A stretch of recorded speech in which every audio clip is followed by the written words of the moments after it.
قال يا بني لا تقصص رؤياك على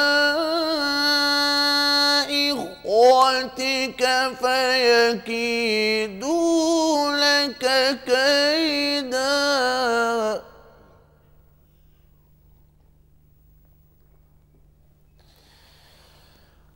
قال يا بني لا تقصص رؤياك على إخوتك فيكيدوا لك كيدا إن الشيطان للإنسان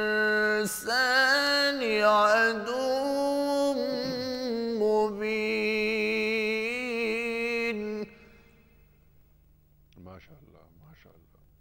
إن الشيطان للإنسان عدو مبين.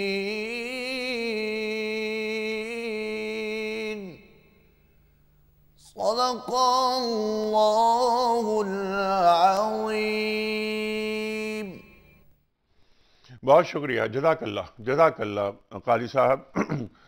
سورہ یوسف کی چند آیات ہم نے سماعت کرنے کا شرف حاصل کیا۔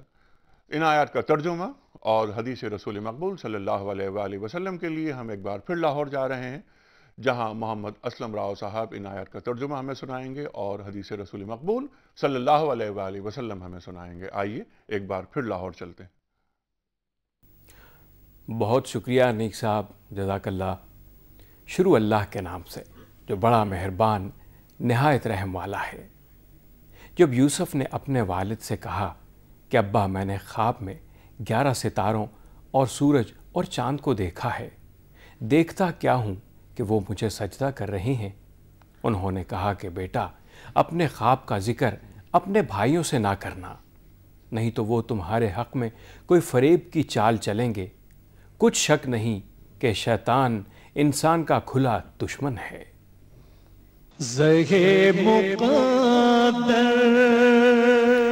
رسول اللہ صلی اللہ علیہ وآلہ وسلم نے فرمایا، نیک خواب نبوت کے 70 حصوں میں سے ایک حصہ ہے۔ بہت شکریہ خواتین و حضرات۔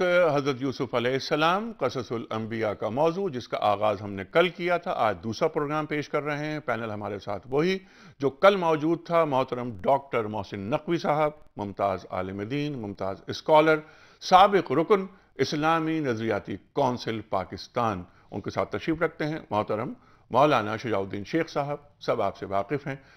خواتین و حضرات، سورہ یوسف اور یہ قصہ حضرت یوسف علیہ السلام پر گفتگو ہوگی، اور یہی پینل ہمارے ساتھ انشاءاللہ تعالی اس وقت تک رہے گا جب تک کہ ہم اس موضوع پر اپنی گفتگو تمام نہیں کر لیتے۔ اس سے پہلے کہ ہم پروگرام کا آغاز پہلے سوال سے کریں اور سلسلہ کلام کو وہیں سے جوڑیں جہاں کل ٹوٹا تھا، کوئز کمپٹیشن، کل کے سوال کا درست جواب اور آج کا سوال۔ کل سوال ہم نے یہ رکھا تھا آپ کے سامنے کہ کون سا فرشتہ قیامت کے دن سور پھونکے گا؟ کون سا فرشتہ قیامت کے دن سور پھونکے گا؟ صحیح جواب حضرت اسرافیل علیہ السلام۔ آج کا سوال نوٹ فرما لیجئے کہ ذبیح اللہ کس پیغمبر کو کہا جاتا ہے؟ ذبیح اللہ کس پیغمبر کو کہا جاتا ہے؟ 3 آپشنز، حضرت اسحاق علیہ السلام، حضرت اسماعیل علیہ السلام اور حضرت عیسیٰ علیہ السلام۔ صحیح جوابات روانہ کرتے ہیں آپ ٹیلی فون کے ذریعے، نمبر اسکرین پر آ رہا ہے، یا ایس ایم ایس کے ذریعے جو نمبر اسکرین پر آ رہا ہے، یعنی 3031، اور یا پھر آپ ہمیں ای میل کرتے ہیں۔ ای میل کیجئے، ہمارا ای میل ایڈریس ہے ps@dunyatv.tv۔ پروگرام کا آغاز ڈاکٹر محسن نقوی صاحب سے۔ ڈاکٹر صاحب، بہت ساری گفتگو، ایک اجمالی جائزہ اس قصے کا آپ دونوں حضرات نے کل لیا، تفصیل سے بات ہوئی۔ ہم چاہ رہے ہیں کہ ہم اس کو شروع سے ہم اس واقعے کو لے کے چلیں، اور جیسے آج جو قرآن کریم کی آیات کی ہم نے تلاوت سنی، شرف حاصل کیا، یہاں سے ہم آغاز کرتے ہیں بات کر کے۔ آپ ہمیں بتائیے کہ یہ جو قرآن کریم ارشاد فرما رہا ہے، اور یوسف علیہ السلام اپنے والد کے پاس آ کر اپنا خواب بتا رہے ہیں، 11 ستارے، چاند، سورج سجدہ کر رہے ہیں، تو اس پر ذرا روشنی ڈالیے۔ بسم اللہ الرحمن الرحیم۔ سعادت ہے ہماری کہ اس قرآن مجید کے قصص القرآن کے پروگرام میں ہمیں حضرت اپنے انبیاء علیہ السلام کی تذکرہ کا شرف حاصل ہو رہا ہے۔ یہ جو آیات ہیں کہ جس میں حضرت یوسف علیہ السلام آئے ہیں اپنے والد کے پاس اور فرماتے ہیں کہ میں نے خواب دیکھا، رایتوں سے یہ وہ لیا گیا ہے کہ یہ بات جو ہے یہ خواب کی ہے، اور کیونکہ حضرت یعقوب علیہ السلام نے بھی اس کو بطور خواب کے ہی انٹرپریٹ کیا ہے، لہٰذا یہ بات طے ہے کہ یہ حالت خواب میں دیکھا تھا، کوئی حقیقت میں نہیں دیکھا تھا۔ دوسری چیز جو ہے وہ یہ ہے کہ اس میں آپ یہ دیکھتے ہیں کہ سورج اور چاند اور 11 ستارے سجدہ کر رہے ہیں۔ یہاں سے لوگوں نے، مفسرین نے یہ بات اخذ کی ہے کہ وہ 11 ستارے ان کے 11 بھائی تھے، اور سورج اور چاند ان کے والدین۔ اچھا، اس کو سورہ یوسف کی آیت نمبر 99 اور 100 میں دوبارہ جب وہ پہنچتے ہیں ان کے دربار میں، تو اب وہ ہے کہ لفظ تثنیہ کا صیغہ آیا۔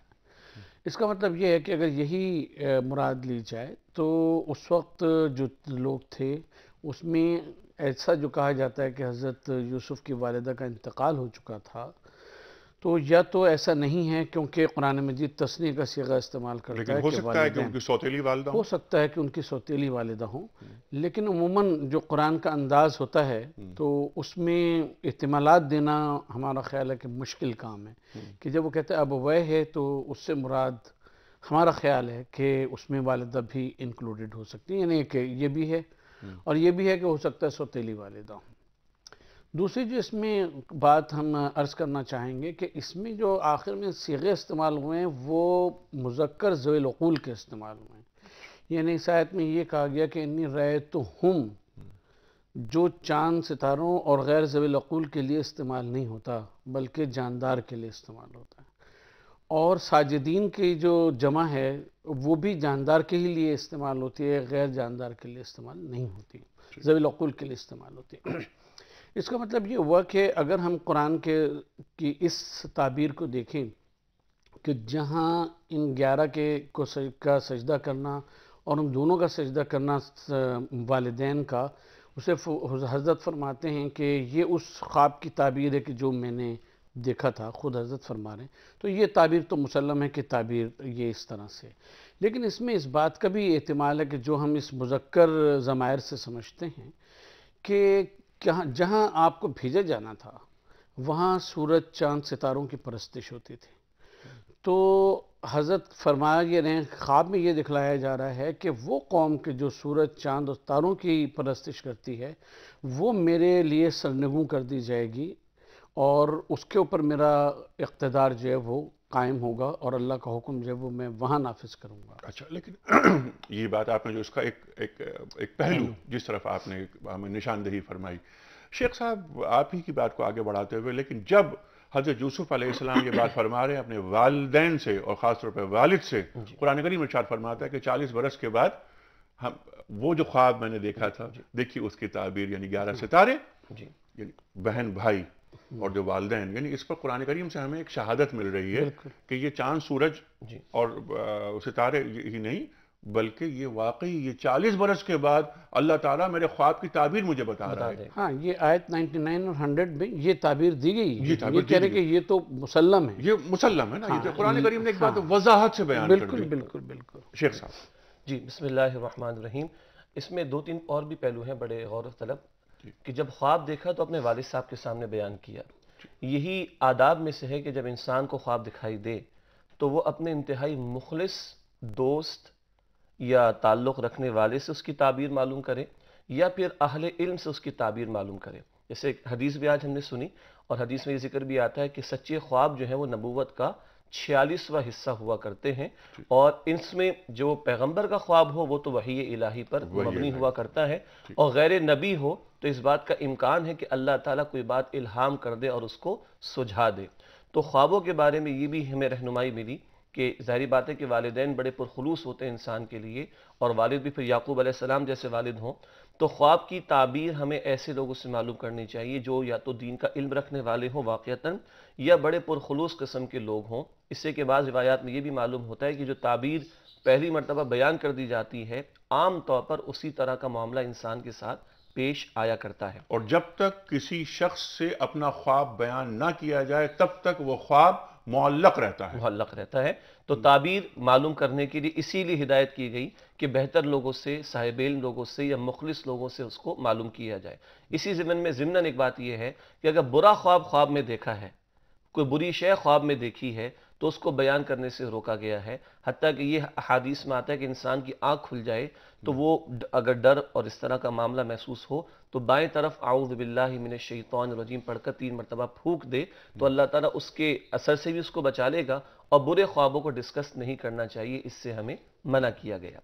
پھر یہ جو ڈاکٹر صاحب نے بڑی خوبصورت اور لطیف بات بھی بیان فرمائی۔ ایک اور چیز ہے، آپ کی بات، ڈاکٹر صاحب کی بات جو بڑی لطیف بات فرمائی، حضور فرما رہے ہیں صلی اللہ علیہ وآلہ وسلم کہ وہ شخص جو تمہاری نعمتوں سے حسد کرتا ہو اس کے سامنے بھی خواب نہیں بیان کرنا چاہیے۔ جی، اور دیکھیے اسی خواب میں آپ دیکھیے کہ جو اس کی تعبیر یعقوب علیہ السلام تو پیغمبر ہے نا، جی انہیں معلوم تھا کہ کیا کچھ ہونے والا ہے، اسی لیے یعقوب علیہ السلام نے یوسف علیہ السلام سے فرمایا ہے کہ اپنے بھائیوں کے سامنے اس خواب کو بیان نہ کرنا۔ معلوم ہوا کہ بسا اوقات انسان کے پاس جب نعمت ہو تو اس بات کا امکان ہے کہ دوسرے لوگوں میں، چاہے وہ خونی رشتہ دار ہی کیوں نہ ہو، چاہے وہ سگے بھائی ہی کیوں نہ ہو، اس بات کا امکان ہے کہ حسد پیدا ہو جائے۔ تو ایسے مواقع پر جب کہ یہ امکانات ہوں تو بہتر ہے کہ اس نعمت کو پوشیدہ ہی رکھا جائے، اس کا اظہار نہ کیا جائے تاکہ دوسرے کو حسد پر مائل ہونے کا موقع نہ ملے۔ اور اچھا، حسد سے جو تکلیف پہنچ سکنے کا احتمال ہوتا ہے جی شیخ صاحب؟ دیکھیے قرآن حکیم تو ہمیں اس بات کی دعا کرنے کو سکھاتا ہے، سورۃ الفلق میں ہم پڑھتے ہیں وَمِن شَرِّ حَاسِدٍ اِذَا حَسَد، اے میرے رب مجھے اس کے شر سے بچا جو حسد کرنے والا ہے جبکہ وہ حسد کرنے پر آ جائے۔ اور یہ دو صورتیں جو ہیں جن کو معوذتین بھی کہا جاتا ہے، سورۃ الفلق اور سورۃ الناس، یہ خارجی شرور اور داخلی شرور، یعنی کچھ شرور ہیں جو باہر سے حملہ آور ہوتے ہیں، حسد کرنے والا باہر سے مجھ پر حملہ آور ہوتا ہے، کچھ شرور ہیں جو میرے اندر سے حملہ آور ہوتے ہیں، الذی یوسوس فی صدور الناس، تو خارج کے شرور اور داخلی شرور جو ہیں ان سے بچنے کے لیے یہ دو صورتیں بڑی قیمتی ہیں۔ تو یہ بہرحال حسد کے امکانات ہیں کہ انسان کو اس سے تکلیف پہنچے، لیکن ہمارا ایمان ہے کہ کوئی نفع اور نقصان ہمیں نہیں پہنچ سکتا جب تک کہ اللہ کا اذن نہ ہو۔ تو حسد کرنے والے کا حسد کرنا بجا، لیکن جب تک اللہ کا اذن نہ ہو تو وہ ہمیں نقصان نہیں پہنچا سکتا۔ تو اگر ہم اپنے معاملات کو اللہ کے حوالے کر دیں، اس کی پناہ میں آنے کی کوشش کر لیں، تو اس طرح کے حسد سے انشاءاللہ ہماری حفاظت ہوگی۔ تاہم تدبیر کے طور پر ایسے مواقع جہاں یہ حسد پیدا ہو جانے کا امکان ہو تو ہمیں احتیاط پہلے کرنی چاہیے، گریز کیا جائے جیسے کہ یعقوب علیہ السلام یا یوسف علیہ السلام کو اور فرمایا۔ جیسے اس قصے سے ہمیں یہ درس مل رہا ہے۔ الحمدللہ۔ ٹھیک ہے، جو خوبصورت بات فرمائی ڈاکٹر صاحب نے وہ کون سی بات؟ جی وہ میں عرض کرنا چاہ رہا تھا ڈاکٹر صاحب کی بات کو سیکنڈ کرتے ہوئے، ہم بھی بڑا سیکھتے ہیں ماشاءاللہ ان سے، کہ جہاں ظاہری طور پر وہ تعبیر آیت نمبر 99-100 میں آئے گی کہ بالفعل وہ سجدہ ہوا ہے، وہیں یہ اشارہ بھی ہے کہ نہ صرف یہ کہ یوسف علیہ السلام کو عزیز یعنی ایک بڑا منصب ملے گا، بلکہ مفسرین کی یہ بھی رائے ہے کہ وہاں کی بادشاہت بھی ان کو ملنے والی ہے۔ تو گویا پھر اس خطہ زمین پر رب العالمین کی مخلوق پر اللہ رب العالمین کا حکم بھی نافذ ہوگا۔ اس عروج کی طرف بھی گویا اس خواب کے اندر اشارہ ہمیں نظر آتا ہے۔ سبحان اللہ۔ ڈاکٹر صاحب، خواب بیان فرما دیا گیا والد محترم سے، یعنی حضرت یعقوب علیہ السلام سے، آپ منع فرماتے کہ بھائیوں کو کے سامنے مت ذکر کرنا، اور پھر شیطان کی بات ہوتی، پھر ایک مکالمہ ہوتا ہے باپ بیٹے کے مابین، اس مکالمے پہ ذرا بات کیجیے۔ اس میں پہلے ہم ایک بات اور عرض کر دیں کہ یہ جو ہے کہ آپ فرماتے ہیں کہ وہ یکید لک کید، جی ہاں، اور پھر یہ کہتے ہیں کہ شیطان انسان کا کھلا دشمن ہے۔ جی ہاں، آپ یہ دیکھیں کہ جو بھائی ہیں 11 ہیں، وہ جمع میں عصبہ کہتے ہیں اپنے کو ہیں، اور وہاں شیطان کو مفرد لایا جا رہا ہے کہ شیطان جو ہے وہ کھلا دشمن ہے۔ یعنی یہ نہیں ہے کہ ان سب کی بات کو گویا کہ علیحدہ علیحدہ کر کے ان سب کو علیحدہ علیحدہ شیطان گنا جائے اور اس وہاں پہ پھر جمع کا بلایا جائے کہ یہ شیاطین ہیں، بلکہ کیونکہ شیطان اس کی چالیں اور اس کا وہ ایک ہی طرح کا ہے، تو یہ سب مجموعی طور کے اوپر اس کو اجماعی طور کے بیان کیا کہ شیطان کی جتنی چالیں ہیں وہ سب اصل میں مفرد شیطان کی طرف گویا کہ پلٹتی ہیں۔ وہ ایک ہی ہے ہیلا کے جس کے مختلف پہلو ہیں کہ جو یہ لوگ جو ہیں وہ اختیار کرتے ہیں، اور جو شیطان ہر انسان میں موجود ہے، ہر انسان میں موجود ہے، خون میں دوڑ رہا ہے۔ اور ایک بہت اہم بات جو ہم نے ایک پروگرام میں پہلے بھی عرض کی تھی، وہ بات ہم یہاں پر کیونکہ آپ نے بیان فرمایا تو ہم چاہتے ہیں کہ یہ بہت اہم گفتگو ہو رہی ہے، تو یہ بات کہ سرکار دو عالم صلی اللہ علیہ وسلم نے فرمایا ایک محفل میں، صحابہ اکرام تشریف فرما، کہ ہر انسان کے اندر شیطان موجود ہوتا ہے اور اس کے خون کے ساتھ ساتھ گردش کرتا ہے۔ تو ایک صحابی نے سوال کیا بڑی ہمت کر کے کہ سرکار دو عالم صلی اللہ علیہ وسلم کیا آپ کے اندر بھی شیطان گھومتا ہے؟ تو آپ نے جواب دیا کہ ہاں، لیکن میں نے اپنے شیطان کو مسلمان کر لیا ہے۔ مسئلہ اپنے شیطان کو مسلمان کرنے کا ہے۔ بالکل آپ کی بات آگے۔ تو اس کے بعد جو گفتگو ہے تو وہ بڑی امپورٹنٹ ہے اس لحاظ سے کہ وہ قبائلی نظام، وہ قبائلی چیزیں کہ جس کے اوپر گویا کہ معاشرت بھی اور ان کا دین بھی اس علاقے میں، یہ ساری چیزیں کنعان میں جو تھیں، اور وہاں پہ جو لفظ انہوں نے استعمال کیا ہے وہ یہ ہے کہ ہم یہ دیکھتے ہیں کہ ہمارا جو بھائی ہے، ہمارا باپ جو ہے وہ اس کو زیادہ چاہتا ہے. بالکل ٹھیک ہے. لیکن اب اس سے پہلے ایک مکالمہ ہو رہا ہے باپ بیٹے کے مابین کہ اللہ تعالیٰ تم سے کام لے گا، نور نبوت نظر آ رہا ہے. تو یعقوب علیہ السلام فرماتے ہیں کہ تم اپنے جو اجداد ہیں ان کا جو دین ہے اس کو لے کے آگے چلو گے، اور اللہ تعالیٰ تمہیں کیا کرے گا؟ واللہ یجتبیک ویعلمک تاویل الاحادیث. تعویل الاحادیث، یہاں پر تعویل الاحادیث کا لفظ آیا ہے، الفاظ آئے ہیں، تعبیر الرویا نہیں آیا ہے. میں چاہتا ہوں اس پر ذرا گفتگو.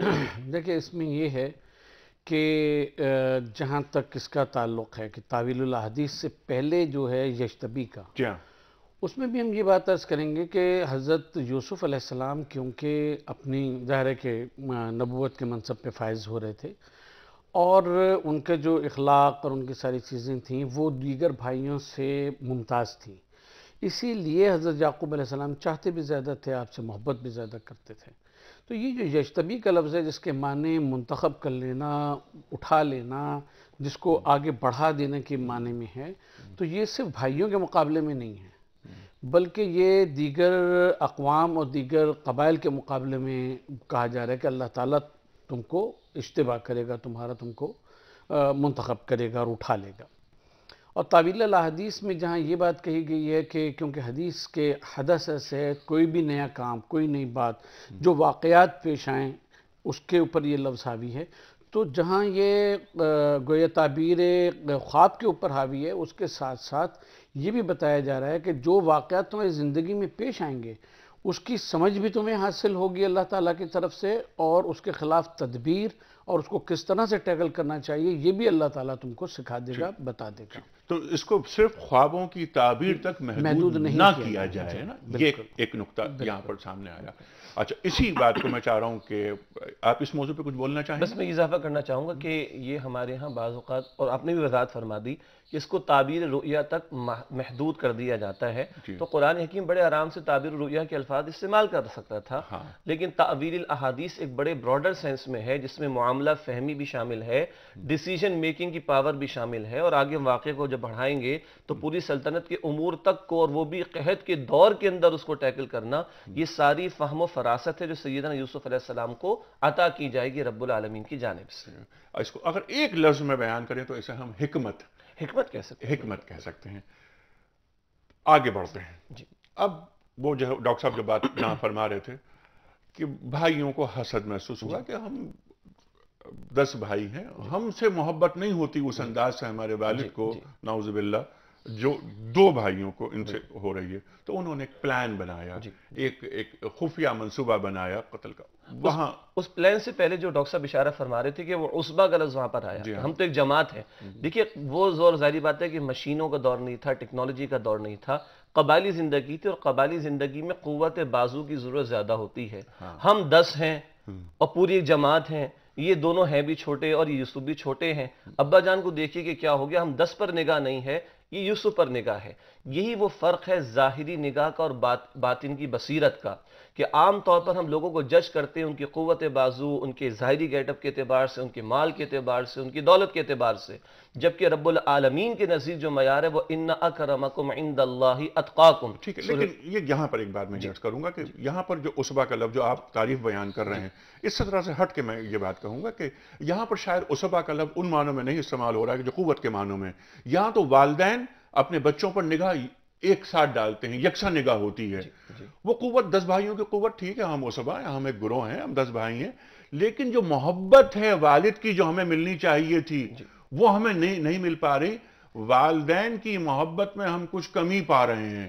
یہاں تو یہ بیان کیا جا رہا ہے نا. ہم ایک بات اس میں عرض کریں، شیخ صاحب نے جیسا بتایا، اس میں ایک بات اور ہے کہ عصبہ کی لفظ جو ہے وہ اس قبائلی معاشرے کی اگر ثقافت کے لحاظ سے دیکھیں تو اس کے معنی یہ ہوا کرتے تھے کہ جو وراثت میں بڑا حصہ پاتا تھا، ہم بڑے بھائی ہیں، یہ چھوٹے ہیں، ہمارا جو زیادہ حصہ پاتا تھا اس کو اہل عصبہ کہا جاتا تھا بنیادی طور پر. ٹھیک ہے ڈاکٹر صاحب، یہی بات رہے گی جاری. خواتین و حضرات، اس وقت ہم جا رہے ہیں بریک کی جانب.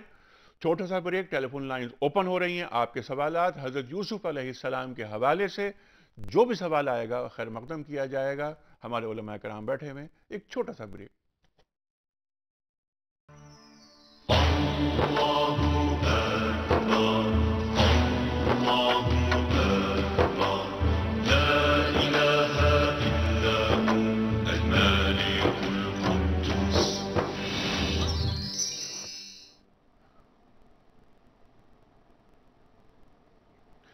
ویلکم بیک خواتین و حضرات. پیام صبح میں ایک بار پھر خوش آمدید. تشریف فرما ہے محترم ڈاکٹر محسن نقوی صاحب اور محترم مولانا شجاع الدین شیخ صاحب. بات ہو رہی ہے قصص الانبیاء کا موضوع، اور آج ہم جس پیغام پر بات کر رہے ہیں، جن کا آغاز ہم نے کل کیا، جس گفتگو کا، جس موضوع کا، آج دوسرا پروگرام، دوسرا حصہ، حضرت یوسف علیہ السلام. قرآن کریم میں جو قصہ بیان کیا گیا، جسے قرآن کریم احسن القصص کہتا ہے، اس پر گفتگو ہو رہی ہے. سوال رکھوں گا میں اگلا اس موضوع کے حوالے سے، لیکن اس سے پہلے کوئی اس کمپٹیشن کا درست جواب جو کل ہم نے پوچھا تھا، سوال آپ سے اس کا اور آج کا سوال. کل سوال ہم نے یہ رکھا تھا کہ کون سا فرشتہ قیامت کے دن سور پھونکے گا؟ صحیح جواب حضرت اسرافیل علیہ السلام. آج کا سوال، ذبیح اللہ کس پیغمبر کو کہا جاتا ہے؟ ذبیح اللہ کس پیغمبر کو کہا جاتا ہے؟ تین آپشنز، حضرت اسحاق علیہ السلام، حضرت اسماعیل علیہ السلام، اور تیسرا آپشن حضرت عیسیٰ علیہ السلام. خواتین و حضرات، ٹیلی فون نمبرز، ای میل ایڈریس اور ایس ایم ایس کا نمبر اسکرین پر آ رہا ہے. نوٹ فرمائیے اور درست جواب روانہ کیجیے تاکہ قرآن دازی کے ذریعے ایک گفٹ ہیم پر روانہ کیا جائے آپ میں سے کسی ایک معزز شخص کو.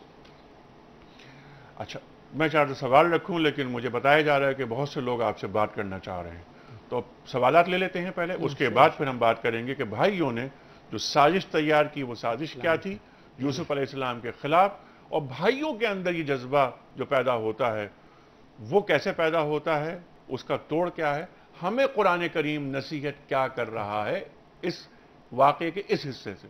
جی السلام علیکم. وعلیکم السلام ورحمۃ اللہ. جی فرمائیے. جی مجھے سوال یہ کرنا تھا کہ جب آپ انشاءاللہ تعالی یوسف علیہ السلام کا واقعہ آگے پہنچے گا اور زلیخا کے واقعہ تک پہنچے گا، جی تو اس کے حوالے سے مجھے یہ سوال کرنا تھا کہ معاشرے میں جو اخلاقی پستی پائی جاتی ہے اس کی سب سے زیادہ اہم ذمہ داری عورتوں کی بے راروی کے اوپر ہوتی ہے، کہ جب عورتوں کے اندر بہت زیادہ بے راروی پھیل جائے اور اس میں جو ہے بے حیائی پھیل جائے تو معاشرہ جو ہے وہ اخلاقی طور پہ پست ہو جاتا ہے. جی بہت اچھا سوال ہے، اور واقعی عورت سے تو گھر بنتا ہے، عورت سے معاشرہ بنتا ہے. اگر عورت کسی معاشرے کی بگڑ گئی یا نوجوان بگڑ گئے تو وہ تو تباہ و برباد ہو گیا وہ معاشرہ.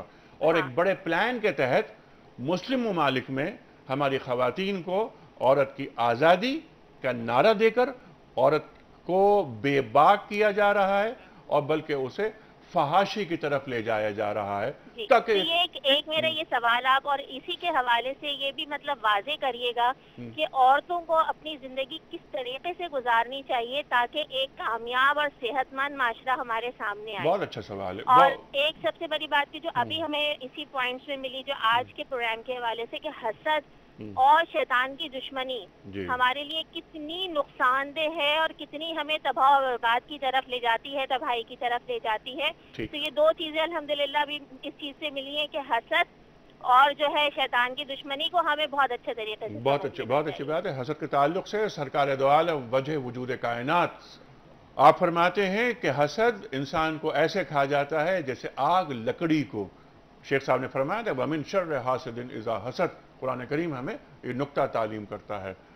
ڈاکٹر صاحب، یہ میں کہتا شاید پہلے سوال کا جواب دے دیتے ہیں، یہ والا کہ عورتوں کی بہرہ روی وغیرہ اور جو واقعہ ہوا. اِنَّا كَيْدَ كُنَّا عَظِيمٌ.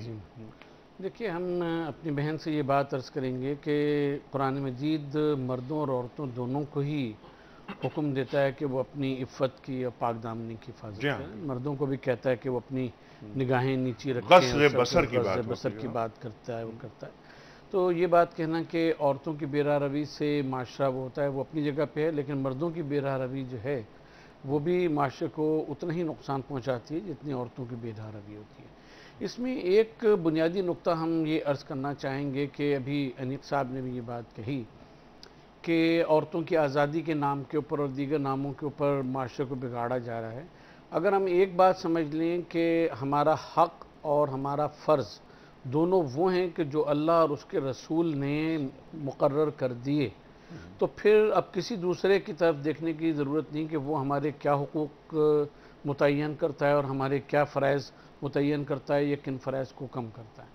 تو یہ آزادی کے نام کے اوپر، خواتین کے حقوق کے نام کے اوپر، بچوں کے حقوق کے نام کے اوپر، فیمنزم کے نام کے اوپر، ان سب ناموں کے اوپر جو ہم لوگوں کو ایسے حقوق سے متعارف کروایا جا رہا ہے جو حقوق اللہ تبارک و تعالیٰ نے ہمارے لیے نہیں رکھے، تو اس کو ہم جب پرسو کرتے ہیں تو وہ معاشرہ خراب ہوتا ہے۔ اگر یہ امور اپنے ہاتھ میں رکھنے کے بجائے، عقل انسانی کے ہاتھ میں رکھنے کے بجائے عقل الہی کے ہاتھ میں، فرمان الہی کے ہاتھ میں دے دیں، محمد رسول اللہ صلی اللہ علیہ وسلم کے فرامین کے حوالے کر دیں، تو ہمارے حقوق و فرائض بھی طے ہو جائیں گے اور ہمارے دائرہ ہے کار بھی طے ہو جائیں گے، ہمارا معاشرہ بھی ٹھیک ہو جائے گا۔ یہ بہت اہم بات ہے۔ پہلا نقطہ یہ کہ صرف عورتوں پہ پابندیاں نہیں ہیں، یہ مردوں پہ ہی پابندیاں ہیں۔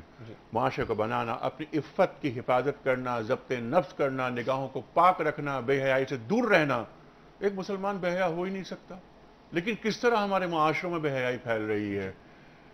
جی جیسے ڈاکٹر صاحب نے ارشاد فرمایا، تو سورہ نور کی آیت نمبر 30 اور 31 کا اگر ہم مطالعہ کریں تو پہلے مردوں کو حکم ہے کہ نگاہوں کو نیچے رکھیں اور اپنی شرمگاہوں کی حفاظت کریں۔ پھر سورہ نور کی 31 آیت نمبر میں جو ہے عورتوں کو حکم ہے کہ وہ بھی نگاہوں کو نیچے رکھیں اور اپنی شرمگاہوں کی حفاظت کریں۔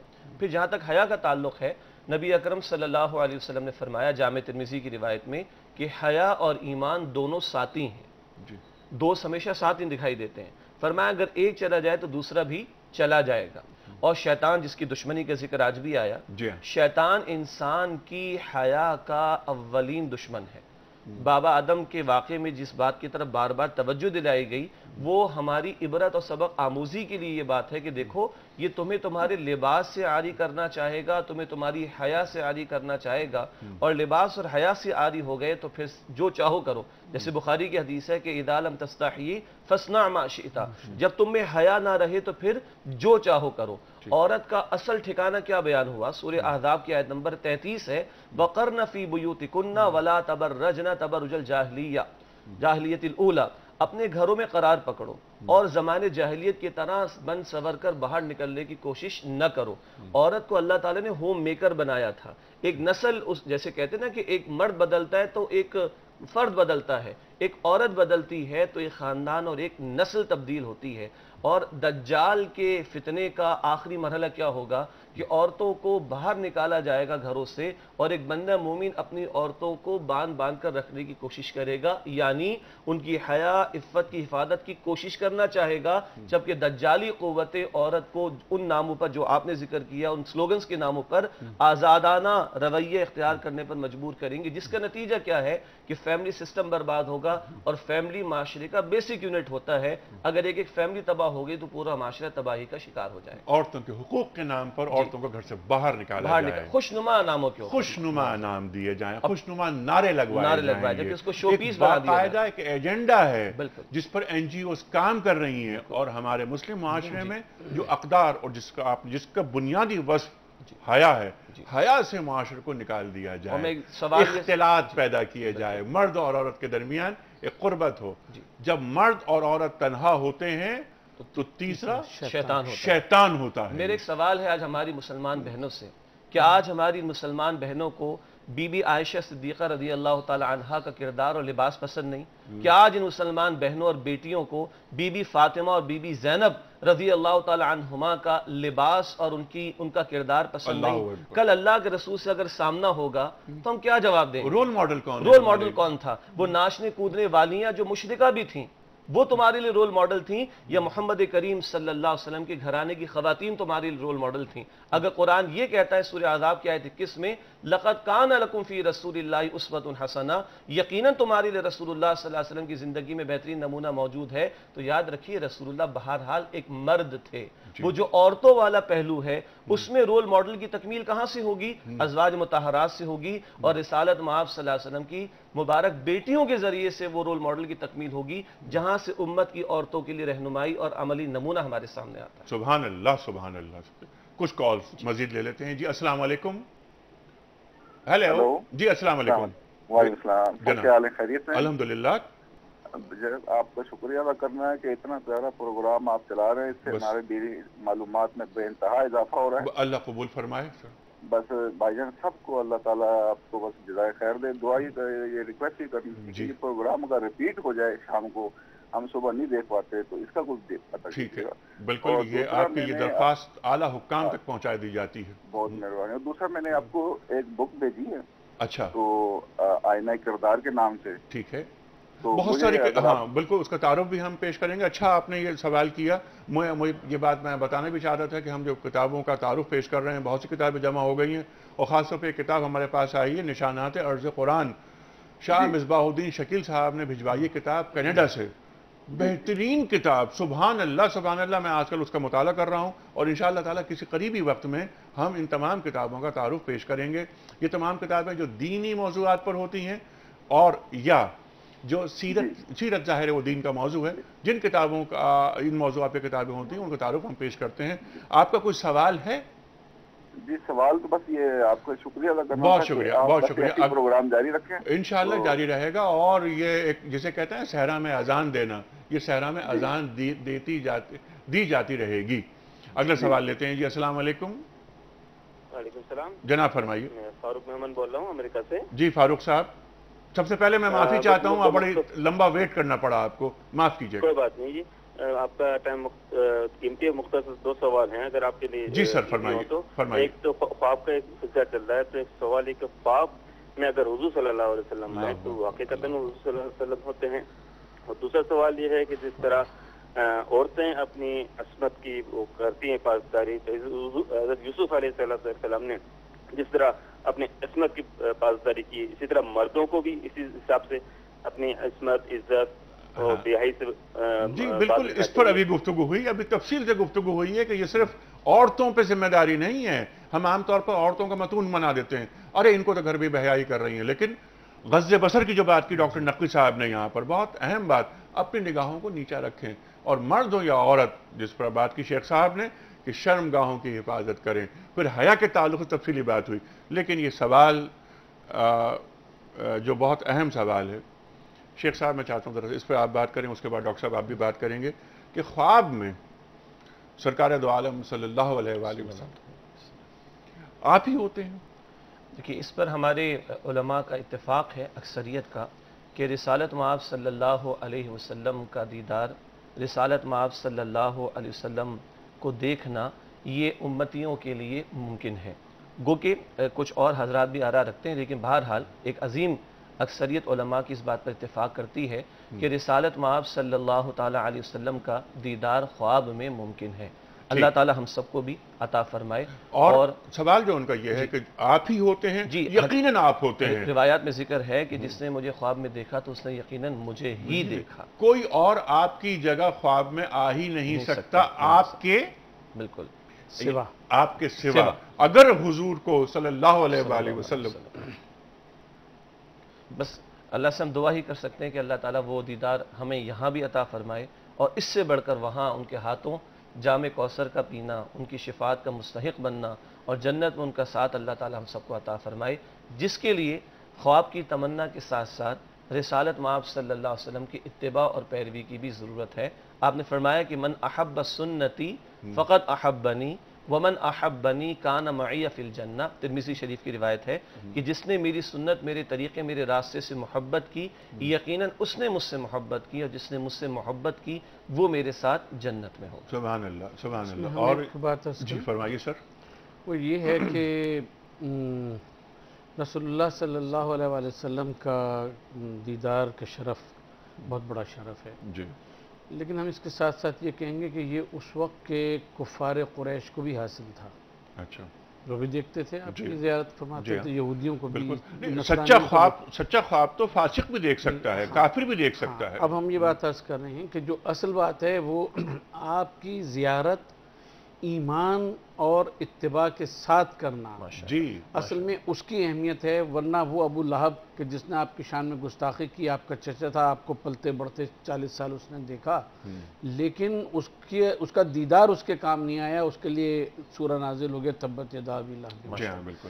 تو ہم نبی پاک صلی اللہ علیہ وسلم کے دیدار کی تمنا کرتے ہوئے اپنے عمل کے اوپر اگر ہم زور نہیں دیں گے تو ان کا دیدار ہمیں کوئی فائدہ نہیں دے گا. قل ان کنتم تحبون اللہ فاتبعونی یحببکم اللہ. اللہ تعالیٰ کا محبوب بن جاتا ہے آدمی پیروی سنت رسول صلی اللہ علیہ وسلم کرنے سے. ٹھیک ہے، اب ہم آ جاتے ہیں اپنے واقعے پر. حضرت یعقوب علیہ السلام سے مکالمہ ہو گیا بیٹے کا، اور اس کے بعد ان کے بھائیوں نے جو عصبہ کا جو آپ نے لفظ استعمال کیا، ہم جتھا ہیں، ہم ایک پلان بناتے ہیں، وہ ایک سازش کرتے ہیں، اور پھر آتے ہیں اپنے والد کے پاس، یعقوب علیہ السلام کے پاس، کہ ہم سیر پہ جائیں گے، ہم بیٹے کو یوسف کو ہمارے ساتھ کر دیجئے. جی دیکھیں، اس میں جو شروع میں گفتگو ہے اس سے ایک بات ہمیں یہ بھی پتہ چلتی ہے کہ وہ جو 11 کے 11 بھائی تھے، سب کی جو نفرت اور حسد حضرت یوسف علیہ السلام کے بارے میں 10 کر لیں، 10 کر لیں، تو ان کا سب کا حسد حضرت یوسف علیہ السلام کے بارے میں ایک سا نہیں تھا. کیونکہ دیکھیں انہوں نے قتل کی پلاننگ کی کہ ان کو قتل کیے دیتے ہیں، کہتے ہیں نہیں قتل نہیں کرو، بلکہ ان کو ایسا کرتے ہیں کہ کسی زمین میں کیے دیتے ہیں، کسی کنویں میں، جو بعد میں آتا ہے کہ کنویں میں پھینکے دیتے ہیں، کیونکہ ہمیں تو اصل میں ان کو باپ سے دور کرنا ہے، تو اس کے لیے قتل ضروری نہیں ہے. اس کا مطلب یہ ہے کہ کہیں وہ کہنا چاہیے کہ یوسف علیہ السلام کا کردار اور ان کی عظمت جو ہے وہ بھائیوں میں سے چند کے دل میں وہ چیز جو تھی وہ متاثر ان کو کر رہی تھی، اور وہ ان کے دل میں پنہا تھی. چنانچہ وہ یہ جب فیصلہ کرتے ہیں، کہتے ہیں اچھا چلو ان دونوں میں سے کوئی ایک ترکیب ہوگی، اور آتے ہیں حضرت یعقوب علیہ السلام کے بعد پاس، اور ان سے یہ کہتے ہیں کہ بھئی اس طرح سے ہم جائیں گے، کھیلیں گے، ہمارے ساتھ کر دو. تو اس کے ساتھ ایک اور ہمیں سبق ملتا ہے کہ شریعت میں کھیل، تفریح اور ورزش کے لیے جانا یا اور اس قسم کی ایکٹیویٹیز جو ہیں وہ ممنوع نہیں ہیں، البتہ وہ اس دائرے میں ہونا چاہیے کہ جس کا اللہ تبارک و تعالیٰ نے حکم دیا. لیکن حضرت یعقوب علیہ السلام کو اطمینان نہیں ہے، وہ فرماتے ہیں کہ نہیں میں تو اس طرح سے نہیں بھیجوں گا. پھر وہ اپنا وہ کرتے ہیں کہ ہم تو عصبہ ہیں اور پھر آپ ہمارے ساتھ نہیں بھیجتے، اگر ان کو کچھ ہو گیا تو ہم سے زیادہ کون وہ اس کے قابل ملامت ہوگا. اچھا، یہ عجیب بات قرآن مجید جو کرتا ہے کہ انبیاء علیہ السلام کی زبان سے جو جملے نکلتے ہیں ان کو اسی طرح سے وہ گویا کہ وہ پورے بھی ہو رہے ہیں کہ وہ وحی الہی کتابیں. یعنی حضرت یوسف علیہ السلام وہ یہ کہتے ہیں کہ اس طرح سے ہے، تو حضرت یوسف علیہ السلام حضرت یعقوب علیہ السلام فرماتے ہیں کہ کہیں ان کو بھیڑیا نہ کھا جائے یا وہ ہو جائے، تو ان کو بھی کوئی اور بہانہ سوچتا ہی نہیں سوائے اس کے کہ وہ یہ کہیں کہ ان کو تو ہم چھوڑ کے گئے تھے اپنے مال اور اپنی متاع کے پاس، اور ان کو وہ بھیڑیا تھا وہ کھا گیا. اچھا، لیکن اس کی وجہ یہ بھی ہو سکتی ہے، اور جو کتابوں میں مذکور ہے کہ اس زمانے میں جس جنگل میں ان کو دوڑ لگانی تھی، جہاں یہ جا رہے تھے، وہاں بھیڑیے بہت موجود ہوتے تھے. وہاں بھیڑیے بہت موجود ہوتے تھے، وہ تو ٹھیک ہے، لیکن یہ آپ دیکھیں کہ حضرت یعقوب علیہ السلام کی زبان سے جو الفاظ نکلے ہیں جی اس کو اسی طرح سے جو ہے وہ ریٹین کیا گیا اور پورا ہوا ہے کہ ان کو کوئی دوسرا بہانہ ہی ملا ہی نہیں، اور اس کو اسی صورت سے ہوگا. تو اس کا مطلب یہ ہے کہ جہاں آپ کو ایک چیز یہ بھی ہے کہ وہ کونوا علی الحذر والی بات، کہ آپ کو انتہائی اپنے آگے کے روش کے بارے میں اپنے جب خاص طور پہ آپ دین کا کام کر رہے ہیں تو آپ کو انتہائی محتاط ہونے کی ضرورت ہے، اور جتنے آپ پریکاشنز لے سکتے ہیں وہ آپ پریکاشنز لیں. بہت اہم نکتہ، جتنے پریکاشنز لے سکتے ہیں پریکاشنز لیں، اپنی جان کی حفاظت کریں، کیونکہ یہ جان اللہ کی امانت ہے. یعنی کہ توکل کا حاصل یہ ہے کہ اسباب بھی استعمال کیے جائیں، پھر نتیجے کو مسبب الاسباب پر چھوڑ دیا جائے. اب چلے جاتے ہیں، اجازت مل جاتی ہے. اچھا، آپ کی اجازت سے اس درمیان ایک بات بڑی اہم آتی ہے کہ یہ بھائیوں نے جب پلان کیا تو ایک بات تو بڑی اہم آئی کہ یہاں پہ انسانی نفسیات کا ذکر بھی آ رہا ہے. سارے بھائیوں کی وہ دشمنی یا وہ منصوبہ بندی کا معاملہ ایک جیسا نہیں. جو اوسط درجے کا ایک بڑا بھائی تھا جس کا نام یہودا بھی بیان کیا گیا، اس نے یہ بات کہی کہ بھائی قتل نہ کرو، کسی کنویں میں ڈال دو، اتنی انتہا پہ جانے کی ضرورت نہیں. تو معلوم ہوتا ہے کہ دشمنیاں بھی سب لوگوں کی برابر نہیں ہوا کرتی، اسی طرح دوستیاں بھی سب لوگوں کی برابر نہیں ہوا کرتی. اور دوسری اہم بات جو میں کرنا چاہ رہا تھا وہ یہ ہے کہ بھائی جب یہ پلان کر رہے تھے تو اس وقت ان لوگوں نے کہا ابھی تو یہ کر لو، اس کے بعد تم نیک بن جانا. تکون من بعد قوما صالحین، اس کے بعد پھر تم نیک بن جانا. یہ ہے شیطان کی ایک پٹی کہ انسان کو وہ آمادہ کرتا ہے برائی پر اور بالکل عین سڑک پر چھوڑ کر فرار اختیار کر لیتا ہے.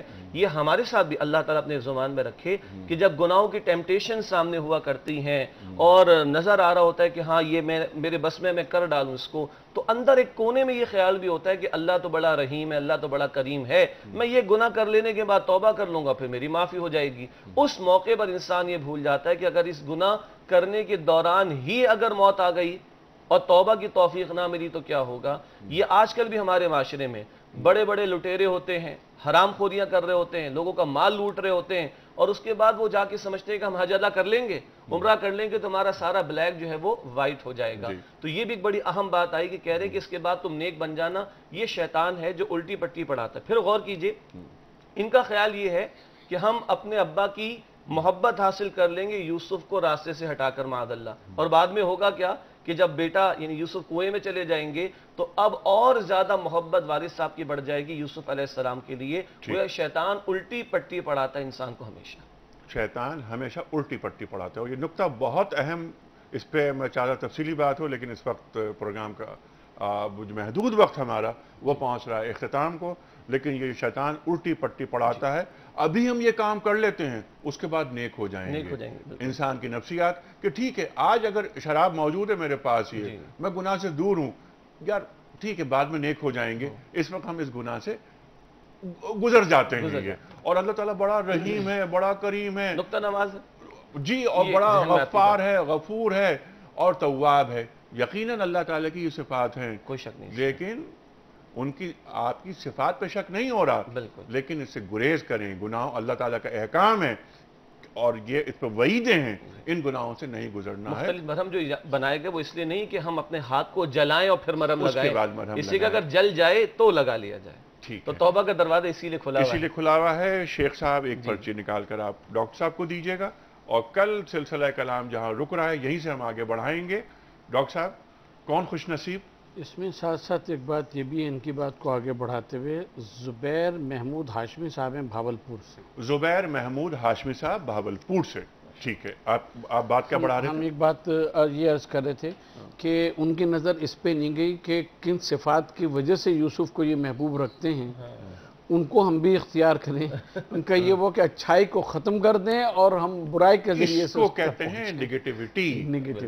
آدمی کو ہمیشہ مثبت رہنا چاہیے. ایک بات، ایک نقطہ، ایک درس یہ بھی مل رہا ہے کہ کبھی بھی منفی سوچ اختیار نہیں کرنی چاہیے. آپ کی اس بات سے ذہن میں آئی یہ بات. خواتین و حضرات، حضرت یوسف علیہ السلام کا قصہ جسے قرآن کریم احسن القصص کہہ رہا ہے، اس پر گفتگو ہو رہی ہے. آج دوسرا پروگرام ہم نے پیش کیا. گفتگو تواتر کے ساتھ، تسلسل کے ساتھ ہوتی رہے گی جب تک کہ ہم اپنے ان معزز علماء اکرام کے ساتھ اس گفتگو کا کسی حد تک احاطہ نہیں کر لیتے. ہم نے پہلے بھی کہی یہ بات اور آج بھی کہہ رہے ہیں، دہراتے ہیں یہ بات کہ انبیاء اکرام کی تعلیمات، آپ کا ایثار، آپ کی قربانیاں، آپ کا ویژن، اس پر گفتگو کرنا محدود وقت میں اور ایک محدود پروگرام میں ممکن ہی نہیں ہے. کوشش کرتے ہیں کہ نکات نکالے جائیں، جو درس مل رہا ہے عالم انسانیت کو وہ لیا جائے. خواتین و حضرات، آج بات یہاں رکی کہ حضرت یعقوب علیہ السلام اجازت دیتے ہیں اسبا، ان بھائیوں کو جو 10 ہیں، کہ تم یہ لے جاؤ، مجھے ڈر ہے کہ کہیں تم دوڑ بھاگ میں نہ لگ جاؤ اور پھر تم آ کر یہ کہو، یہ نہ کہہ دو کہ بھیڑیا کھا گیا. جاتے ہیں، حضرت یوسف علیہ السلام کو کنویں میں ڈالتے ہیں، قمیض لاتے ہیں، جانور کا خون لگتا ہے اور بتاتے ہیں کہ ہم کھیل کود میں لگ گئے تھے اور یہ بھیڑیا کھا گیا یوسف کو. حضرت یعقوب علیہ السلام آپ کی باتوں پر یقین نہیں کرتے، لیکن کیا بات یہاں فرماتے ہیں کہ میں صبر کروں گا، اور وہ صبر جمیل کی بات قرآن کریم کر رہا ہے. خواتین و حضرات، بہت ساری گفتگو ہوگی اور یہ سلسلہ آگے بڑھتا رہے گا. اس قصے کا آغاز ہوتا ہے قرآن کریم کا ذکر کرتے ہوئے. اللہ تعالیٰ بیان فرما رہا ہے، اور جب ختم ہو رہا ہے یہ واقعات تو خواتین و حضرات واقعہ یوسف ایک طرف رکھ دیا گیا، براہ راست مخاطبت ہو رہی ہے محمد مصطفیٰ احمد مصطفیٰ صلی اللہ علیہ وسلم سے، اور پھر کس طرح اللہ تعالیٰ اس واقعے سے انسانیت کو سبق دے رہا ہے، اور ایک پریسائزلی جو چند چیزیں سامنے آ رہی ہیں اس پر بھی ہم بات کریں گے. بہت اہم واقعہ، بہت اہم قصہ. خواتین و حضرات، کل تک کے لیے انیق احمد کو اجازت. خدا حافظ.